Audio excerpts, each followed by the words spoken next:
Question mo nga eh, ano ang myeloma? No? It's number 21 in terms of cancer cases. But when it comes to blood cancer, second siya after lymphoma. It's a disease that affects the bones. It also affects the kidneys.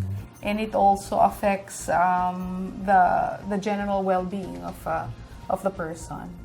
Yung sa case rate po ng myeloma, yung pong biopsies, Nakakasama. kasama din po siya. Covered Pwede siya. po siyang i-cover ng PhilHealth.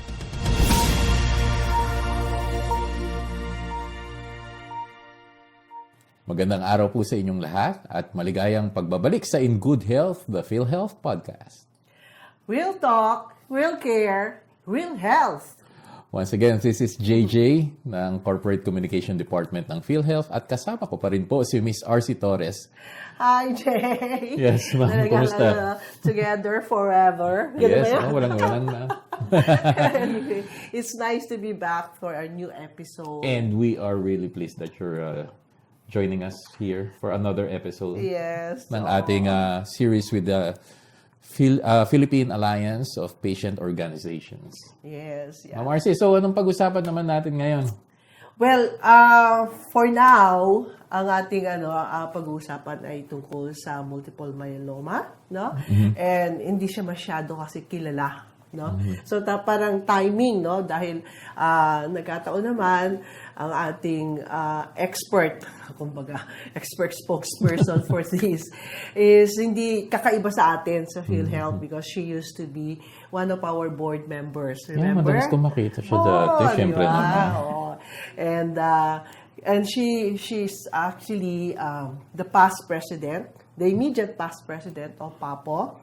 And now she also has her own organization, patient organization, which is MySpeak. I'm now speaking about Miss Karen Alparce Villanueva. Good morning, Miss Karen. Hello Thank po, you ma'am. so much. Thank you so much po for coming over para pag-usapan po yung ating topic today. Thank you for this opportunity to talk about this very rare blood cancer. Yeah. Nga po, ngayon ko nga lang din narinig yun, ma'am. Oo nga. Actually. But anyway, sino pang ibang nating Of kasama, course, Miss Arce? yeah.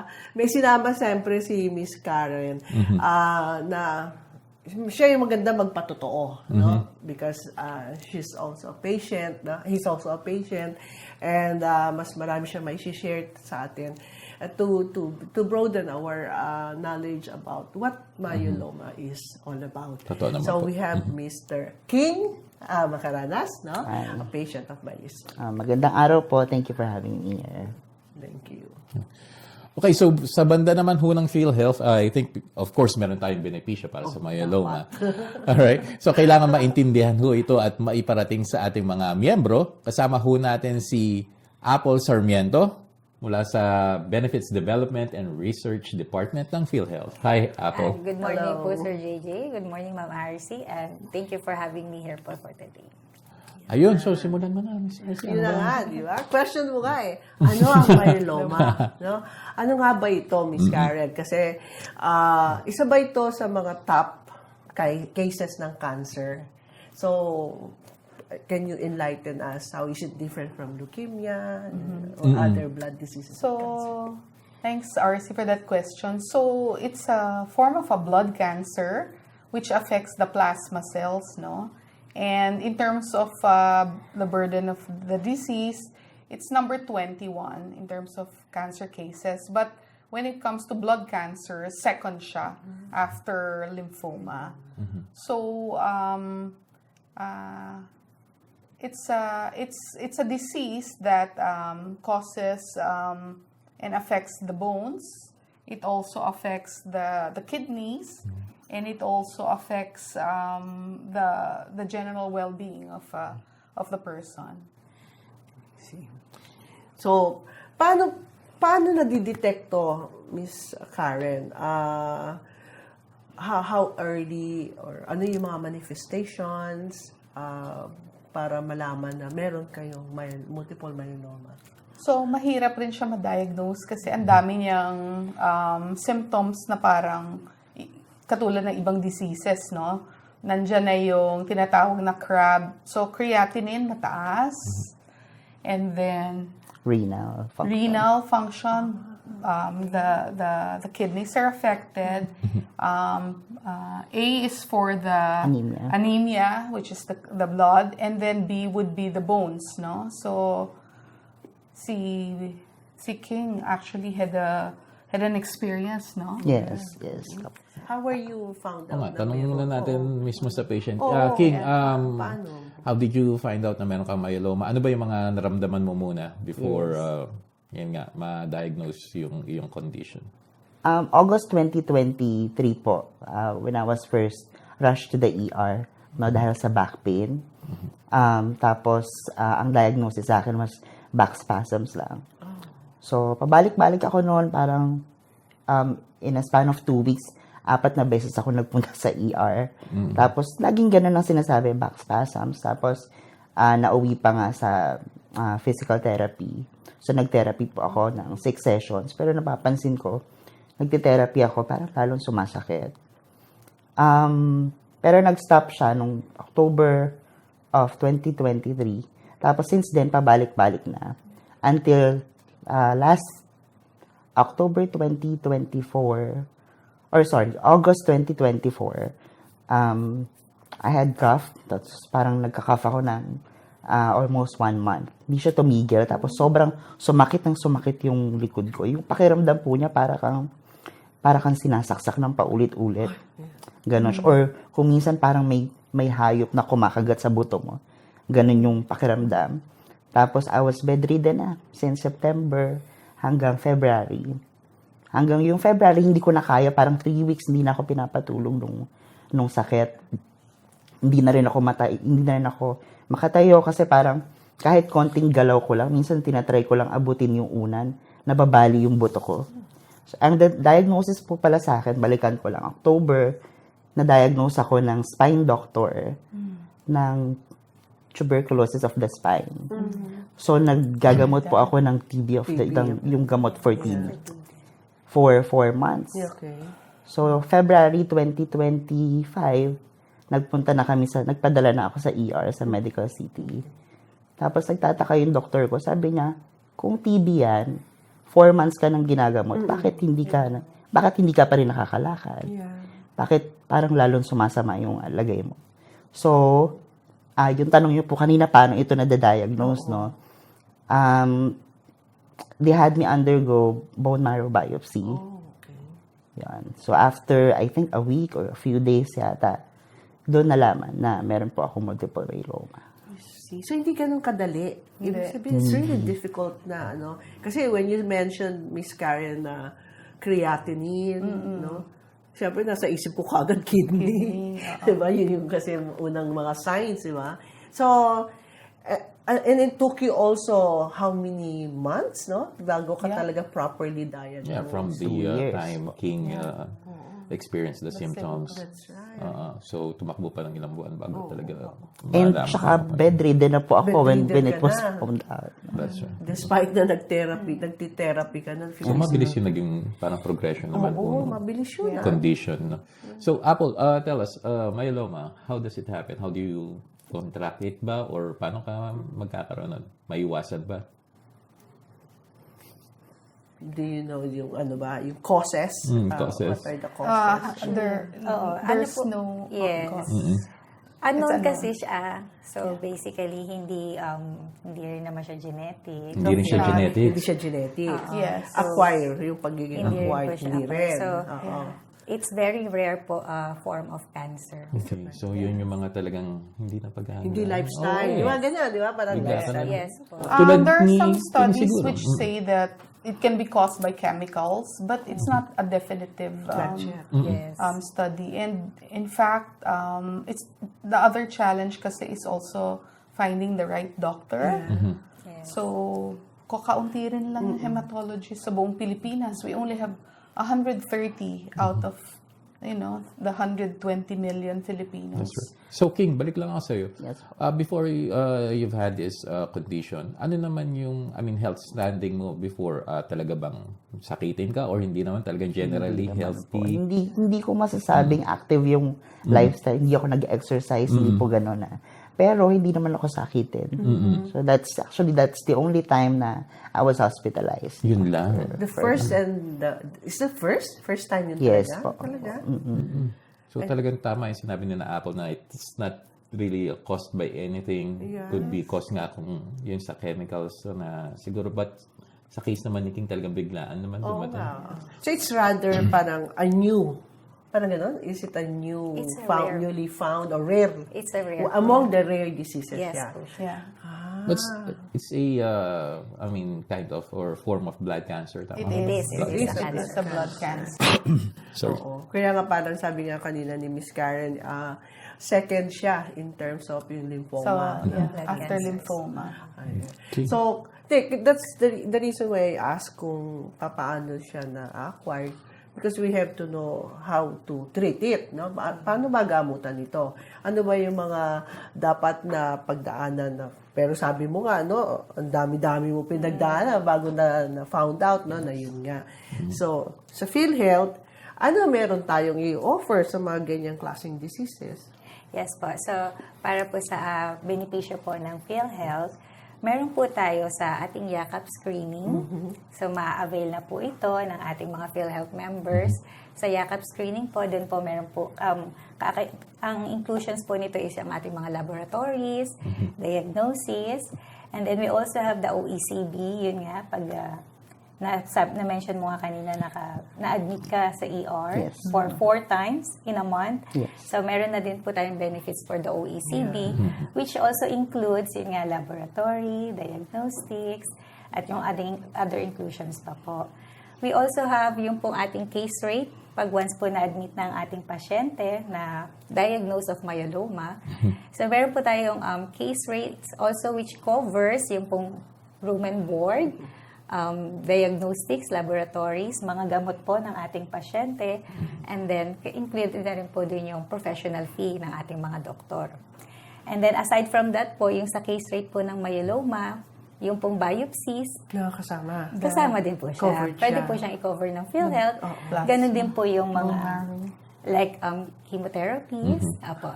Separate din po siya sa case rate. So, yun po yung mga benepisyo. So, case rates, Miss Apple, this is different from RZ benefits Yes naman po, it is PhilHealth. different po. So, iba naman yung set of requirements niya to avail. Iba po. Paano magagamit naman Yung pong case ating rates? pong mga case rate is like yung mga regular po nating pasyente na pag na-admit po sa ating mga accredited healthcare facility is the same din po ng mga requirements na pwede pong ma-avail ang ating mga pasyente may myeloma. Unlike po nung sa ZBED, which they have the pre-authorizations. So, iba po yung requirements. naman Mas yun. madali lang po ito. Parang na-break down yung treatment sa kanya na pwede kung kailangan yan ng bone scan, may sariling package Yes siya. po. Kung kailangan yan ng ganitong Ng specific chemotherapy, meron. chemotherapy. Yes po. Yeah. Hindi siya Separate as po a siya. package. No, hindi po. Tulad nung napag-usapan natin last episode Yeah, with breast breast cancer, cancer, na oo. parang buo na siya. Yes. Miss Arce? Yeah. But the challenge kasi is for multiple myeloma, the frontline medicines are not approved in the Philippine National Formulary. So yun nga yung tinatrabaho ng MySpeak kasi That's where you come in po, no, ma'am? Oo, napaka-importante nung masama sa formulary kasi otherwise Yeah. lahat ito It's ay not gonna magiging be out paid. of pocket. Exactly. Sino po yung kinakausap nyo about this? About including those medicines po dun sa formulary? So we MySpeak together with the Philippine College of Hematology and Transfusion Medicine applied at the HTAC in 2022. Unfortunately, we were not included in the list. But we continue to talk to DOH and PhilHealth. We actually presented to Dr. Mel and Merla, I think sometime last year, no? But we were asked to look at financing models. But I think the most important thing is masama nga sa formulary kasi kung hindi naman din magagamot, sayang naman na malaman nila na may multiple myeloma sila and yet walang access to treatment. So many of our patients are actually able to avail of the treatments in UPPGH kasi nandun din yung one of the free tests, no, yung serum free light chain assay test, which is also another very rare machine. Parang in Manila, dalawa lang ata o tatlo. So, ang daming challenges kasi nga mababa yung burden, it's kind of rare, it's hard to diagnose. So, yun yung mga challenges namin. But we continue to be hopeful and positive na mapapakinggan kami ng Sana ho, gobyerno. eventually, those medicines will be included na rin po dun sa formulary. So, And ideally, at the, somewhere along the way, may Z-benefit package din. Diyan lang po si Miss Apple. Oo nga, kaya nga Binubulong buti nyo na po. nakilala ko na sila. Oo. Opo. So, yeah. Go ahead. Kasi ang question ko lang sana, because if it's considered as among yung sa blood cancer kasi, Yes. we do have already a package for leukemia. leukemia, di ba? But the leukemia that we have is only for children, tama ba? Parang- Yung ALL. parang yun, may di age ba? siya, di ba? So, magkakaroon ba tayo ng ganyan similar package na pang adult naman? Baka kasi makapture, di ba? Kahit pa paano, makapture yung myeloma dun sa Yes. treatment protocol ng ALL for it. Yung leukemia mismo, challenge ba sa inyo yun? Sige po. We will try po to Yeah. discuss this po. Kasi po, syempre, we need to data Yeah. to support po para po magkaroon po tayo ng benefit package for this kind of And of course, PhilHealth naman is Yes. continuously improving its array of benefits Yes, naman po. No? correct. So, it should be carefully studied Yes. para naman ho makapag-come up with tayo with a comprehensive coverage po. Lalo na dito sa mga bagong sakit po. I mean, hindi naman siguro siya bago, sa akin. Medyo rare talaga siya. So, kailangan ma-address din naman ho yan because people are still suffering from it naman po. Yes. So, King, balikan lang din uli kita. So, how are you now? Are you taking any medications, therapies? Nag-undergo ka ba? Weekly chemotherapy po ako. Injection po, subcutaneous. So, tapos, I also take yung capsules na tinatawag na lenalidomide. So, every 21 days po yun. 21 days on, tapos 7 days rest, tapos 21 days. Ganun ulit. Ganun po yung cycle niya. And then, dexamethasone. Yun po. And then, monthly infusion pala. Bortezomib. Yes. Yung sa chemo ko pang gamot doon is yung bortezomib, which is yung ni-request sana namin ma-include sa formulary. So that's gonna be out of pocket sa inyo. Yes. And how much is that? Each vial costs parang 7K yung pinakamura po. And how often are you going to take that? So kung weekly po, siguro mga isang vial. Ganun. Isang So, vial, isang week. Opo. For the length of treatment, for how long would Depende po eh. cycle. Yung mga tests ang magsasabi kung ano. Yeah. Kung nagre-respond yung katawan mo, then babawasan ng dosage.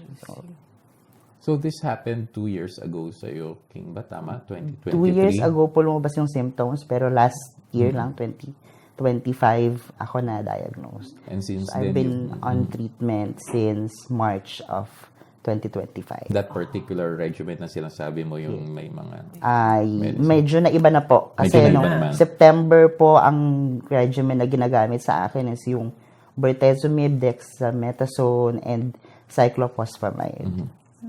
So, sa hospital po yun ginagawa.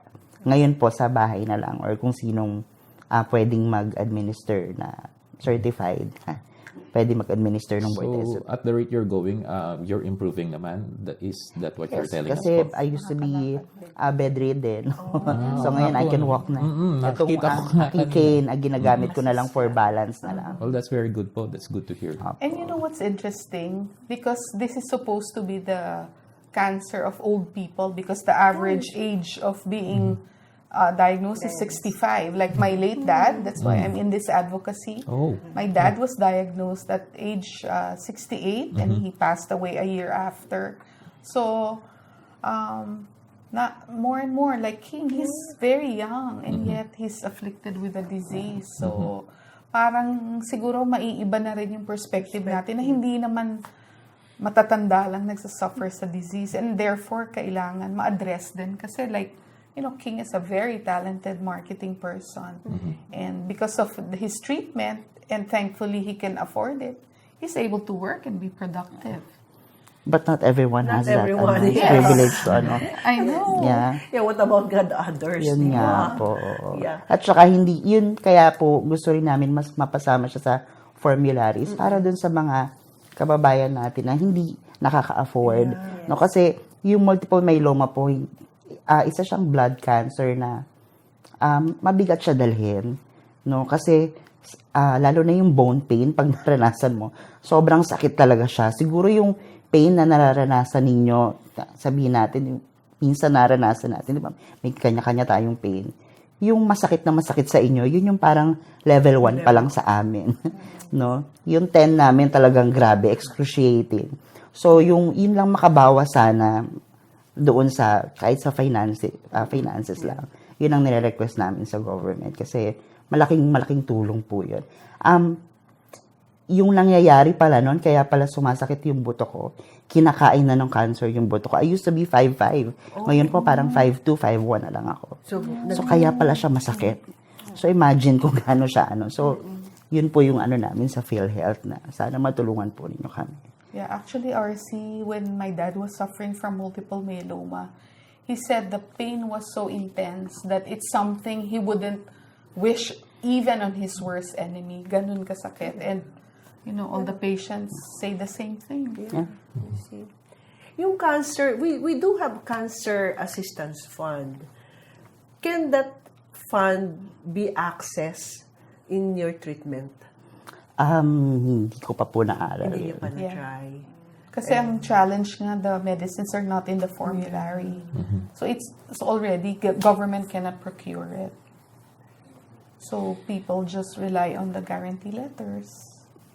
May mawawala na yun ngayon. Oh, yun na nga. Because of the MAIPIF Oo, na kaya I bagong hope guidelines. ma-discuss yan the next time. Yeah, I guess that's why I wanted the discussion on the cancer assistance fund. Kasi how different will that be from the MAIPIF? Yes. Kasi katulad niya with the dilemma ng gamot na it's not in the formulary, hindi natin pwedeng bayaran sa PhilHealth Correct. yun. Sa amin naman po. Diba? Yun naman ang natin. And I don't know if yung CAF will be able also to provide funds for you to purchase that medicine. Kasi alam naman nila that yung medicine na yun, ay hindi rin naman nila sinama sa formulary. So, I think malaki yung dilemma nyo talaga. Yeah. Yeah. So, on the part of PhilHealth, ano pa yung mga balak nating gawin tungkol sa benepisyo para makatulong sa ating mga pasyente?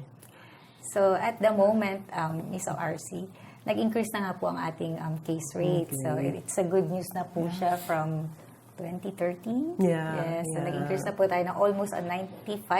Yeah. Almost double na po. Yes, it's 95% from our old case rate. So, nag-increase na po siya. And then, yes, bukas naman po ang PhilHealth para po sa ating mga ganitong cases. So, we only need some data po para po pag-aralan natin kung ano pa po yung mga ating isasama para sa paggawa ng benefit package para po sa PhilHealth. So, at the moment po, meron din naman po tayong ginagawa sa PhilHealth na mga benefit package for cancers which includes some of the top cancers po at the moment. And then, yun nga, hoping for our DRG para po ma-accommodate natin ang ating mga case rates para ng iba't ibang klaseng sakit.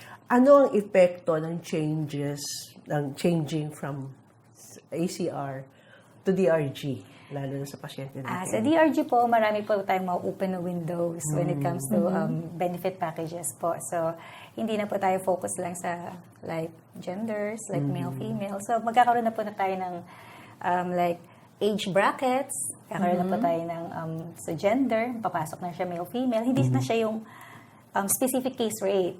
So, magkakaroon na siya ng iba-iba. So, at the same time po, kung yung mga morbidity cases po natin, may include na po natin doon. Tapos yung mga other diseases po, which is we can put multiple ICD codes or the RVS codes. So, mas marami po tayo, mas maraming mailalagay at mas tataas po Mas ang tataas ating, ang rates. tataas po ang ating claims. So, yung mabibigay na ho sa From the kanila yung DRG. appropriate case rates Yes. or, di ba, package rates para Yes. considering yung mga factors like comorbidities, Yes. age, Yes. sex. Yes. So, So, yun. hindi na lang siya isang fixed case rate. So, marami na po tayong makukuha. Yeah, kasi kung dati ang case rate natin sa Is ano, myeloma lang or like oo. multiple myeloma lang, isa lang po siya. So, this time, marami tayong may include. Ayun pala, Miss Mas Arcee. tataas pa pala no? May pag-asa pa talaga. Meron Siyempre pa. naman. oo. Mm. In fairness din naman kasi, sa PhilHealth kasi, Of hindi course. naman madali kasing mag-develop ng benefit packages, no? Ang ano nga lang, kadalasan kasi hinahanap ng mga nag-a-approve din, no, is yung marami bang maapektuhan? Sino mas marami? Yung efficiency, no? Yung value. Kaya lang, ang kawawa lang nga, yung may mga cases ng rare disease, nakakaunti nga lang sila paano naman sila? No? So, dapat nga walang exclusion, di ba? Pero maraming case rates kasi yung PhilHealth, ma'am. Kaya, Yes. Um, almost 9,000. So, 9,000 maraming case dun. po.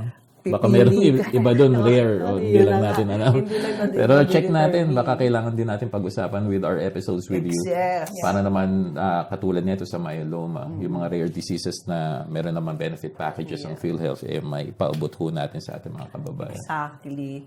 So, ano pa bang pwede nating, may gusto ko pa itanong sa kanila? Yun na lang po. Sana nga lahat ng efforts ng grupo ng MySpeak ay magtuloy-tuloy and may those efforts see yung talagang action naman po na kinakailangan ninyo para naman mas maging inclusive po yung approach ng nating lahat sa paggamot ng myeloma. But anyway, Miss Arcee, Yeah. parang ang bilis naman ang episode mo Parang ngayon. mabilis na tayo. Parang natapos na tayo. Parang nag-ano na tayo, 40 minutes na ba yun? So anyway, we can ask our guests na for their final messages sa ating mga viewers ngayon. Simulan ho natin muna kay Apple. Apple? Yes po. Para po sa kaalaman ng ating mga PhilHealth member na diagnose po ng myeloma or ng kahit na anong sakit, maaari po nating ma-avail or ma-utilize ang ating mga yakap benefits, ang ating OECB or ang PhilHealth Outpatient Emergency. And then, yung pong ating case rate is from 2013, nag-increase na nga po siya ng 95%. So, para po sa ating mga PhilHealth member, alamin po natin ang ating mga karapatan para po ma-utilize, magamit po nating maigi sa tama ang ating PhilHealth benefits po. Pwede ako magtanong sandali lang. Yes, Yeah. ma'am. Kasi kay Apple, meron tayong mga frontliners na ma-access na members natin .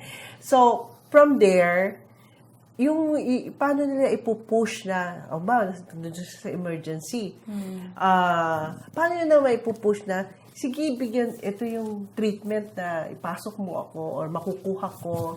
Yung gano'n, kaya nandun ka sa yakap para makakuha ka pa ng next na stage ng treatment or diagnostics just to confirm. Kasi nga, ang hirap kalkalin yung sakit no? Bago maano. Yes po. So, sa ating pong yakap, meron naman po tayong mga diagnostics test doon. So, meron din po tayong screening test. So, once po na-avail po natin yung ating mga check-ups, yung laboratories, from there po, yun nga po, pwede na po tayong, just for kung maa-admit po siya, meron din naman po tayong kaakibat. Naging basis niya yun, Opo, yung na test case na yun. rate. Opo. So, tuloy-tuloy po siya for like the OECB naman po, dumating siya sa emergency room, ginawa yung mga diagnostics, laboratories, and then tuloy-tuloy naman po yung kung ma-admit po yung pasyente. So, maa-avail niya rin po doon yung case rate. Yeah. So, tuloy-tuloy naman po ang benepisyo ng ating PhilHealth. Kasi previously, Ma'am Arcee, ang punas sa atin, hindi nagagamit hanggat Yun hindi na po nga confine. Now, So at ngayon, every may prime point. manager na. Oo. Pag na-emergency ka, meron na rin. Yun na So, nga. it Kasi is sa atin, pag Oo, hindi ka point. na-admit ng 24 Yes. hours, Oo. hindi po siya, Laging Marami ng point ganun of eh. entries, di ba? No? Pwede ka through the ER. So pwede from ka- primary po ng ating yakap, pwede nang magtuloy sa outpatient or sa emergency, and then tuloy-tuloy po ng admission. Yun. So, siyempre, si King muna. Siyempre. Yes. King. Ang message ko po, Yeah, Yes, pwede what do you mo have to tell our- share sa last message mo sa ating mga listeners. siguro po, para lang dun sa, kasi nga, siguro awareness na din, no, para sa lahat, na kapag may nararamdaman po kayo, no, like sa akin kasi back pain, no, so, siguro panawagan, hindi lang sa mga pasyente na kagaya ko, please get tested, no, and inform your doc, be transparent with your doctors, para alam nila yung gagawin. And sa doctors naman, sana meron silang, maging up to date sila sa mga nangyayari sa multiple myeloma kasi marami kaming mga kasama na ginagamot ng iba ang misdiagnosed kagaya sa akin, TB of the spine. Meron kaming kasama na isa dinialysis siya kasi akala CKD. Yun pala, CKD siya, secondary to multiple myeloma lang. So, ayun po. So, be get tested conscious, and yeah. Tumataas ng creatinine. No, kasi not for anything, yung kay King, simula lang, masakit lang ang likod niya. Yes, exactly. Masakit lang. And everybody has back pain. Yeah, opo. Baka nangyayari. exercise, di ba? actually, nagpamassage pa po ako nun kasi baka kailangan. Kasi di ba sa ating Pilipino, pag kailangan niya hilot lang. gano'n. Gusto mo lang, yun nga, baka na-exert mo lang ng effort, kaya masakit yung, and then, na-bedridden ka na. Yes. Diba? So, So, Tamang-tama ho yung message ni King na wag natin naman baliwalain yung mga sintomas na nararamdaman natin. Kahit ano pa yan, sakit sa likod, huwag mo inubo maliitin. ka, or...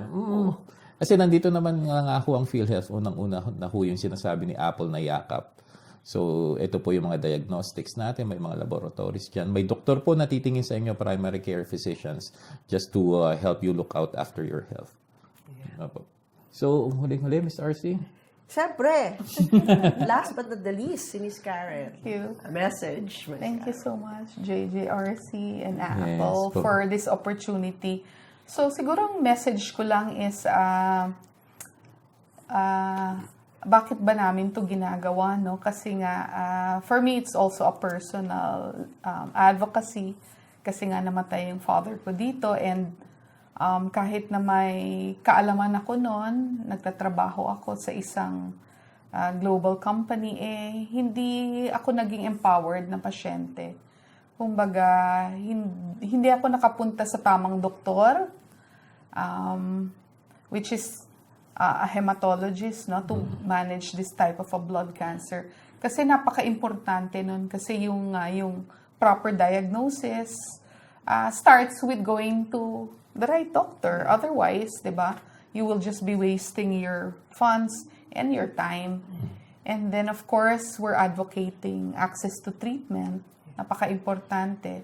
Kasi under universal healthcare, di ba? Yes. No one should be left behind. Kalusugang pangkalahatan. And so, yung mga ganitong sakit na hindi common, pero hindi rin natin alam kasi baka hindi rin kasi nadadiagnose, sana is mapagtuunan din ng pansin. Naintindihan ko naman na limited yung funds, we need to prioritize. Pero nandito kami yung grupo namin. We want to be active, we want to create awareness. So isa yun sa mga ginagawa namin, nagle-lay forum kami. We try to, we put up our social media channels para din mga patients na who want to navigate. Kasi isa rin yun sa challenge natin, di ba? How do they navigate the system, di ba? Pagpunta nila sa yakap, paano ba sila i-refer sa higher doctor, di ba? Sa specialist. Paano ba nila access yung financing, di ba? Ano yung mga available? Cancer Assistance Fund ba? DSWD ba? Although I know under UHC, dapat lahat ng pondo nasa PhilHealth. So yun yung mga challenges. And of course, we also want na yung mga pasyente also take responsibility. So kailangan, as King said, seek a consult, and then comply with what the doctor says. Yun lang. What about sa HTA? Importante yun. May wala kayong message sa HTA or DOH? Kinoach mo pa si Ms. Karen. So, we want to appeal to both DOH and PhilHealth to be able to submit our nomination for bortezomib and lenalidomide in the Philippine National Formulary. Kasi ito po yung tinatawag na first-line medicines, or ito yung mga basic na gamot. Kasi sa Philippines and even in other countries, ang pinaka-solution nito is a bone marrow transplant. So, napakamahal po nun. So, in the interim, this is a good approach. And even in overseas, there's called a CAR T-cell therapy where they take your cells and they put it back to you. They process it para ma-kill yung cancer cells. Pero that's so far off, it's still so expensive. And so we'll be happy with the first-line treatment. Normally, Miss Karen, magkano yung cost nitong medicines na to? Okay, based on the costings of the Philippine College of Hematology and Transfusion Medicine, kung yung mga branded medicines or yung innovators ang gagamitin, the cost will be around 165,000 for a month. For a month. But if you use kasi may generics that are available, and there's really nothing wrong with using FDA-approved generics, it will be cut down to about 61,000 a month. It's still huge, diba? But still, compared to the innovators, mas malaki pa rin yung matitipid. So, yun lang po yung hinihingi namin. Yeah. And it's still masakit sa bulsa. Oo. 60,000 is 60,000, no? For 1 month. Yes. It's gonna be. Yes, and thank you so much, Ms. Thank you, Karen, Ms. for sa pagpapaabot nyo sa amin ng inyong And for educating us also, no? What ng inyong pangangailangan po. Of course, PhilHealth is very much open po sa mga ganyang Thank you so concerns naman. So, I hope, Miss Apple, no, kahit off-cam naman, makakapag kayo, parating ho natin sa ating mga kasama sa BDRD, sa Benefits Development and Research Department, and let's see what we can do para ma-address naman ho itong isang very rare disease ng nakaka-apekto sa ilan nating kababayan. So, Miss RC. Tapos na naman ang isang episode. Biting ka na naman yata. Biting ako. Yes, but anyway, for any other questions, you may call our 24/7 Corporate Action Center hotline flashed on your screens. At para sa tamang impormasyon tungkol sa PhilHealth, you can always visit our website. That's www.philhealth.gov.ph. Yes. And also for Papo naman, those who are interested naman to join Papo, please feel free to get in touch with us, no? Meron kaming Facebook page, no? Philippine Alliance for Patients Organization. So, Ayan. just get in touch. Opo. So once again, this has been JJ. Thank you so much, mga ka-PhilHealth, para sa pagsama nyo sa amin na naman sa isang episode ng In Good Health, the PhilHealth Podcast. Real talk, real care, real health. And Hanggang this is sa Archie Torres. Hanggang sa muli po. Salamat po. Thank you. Thank you.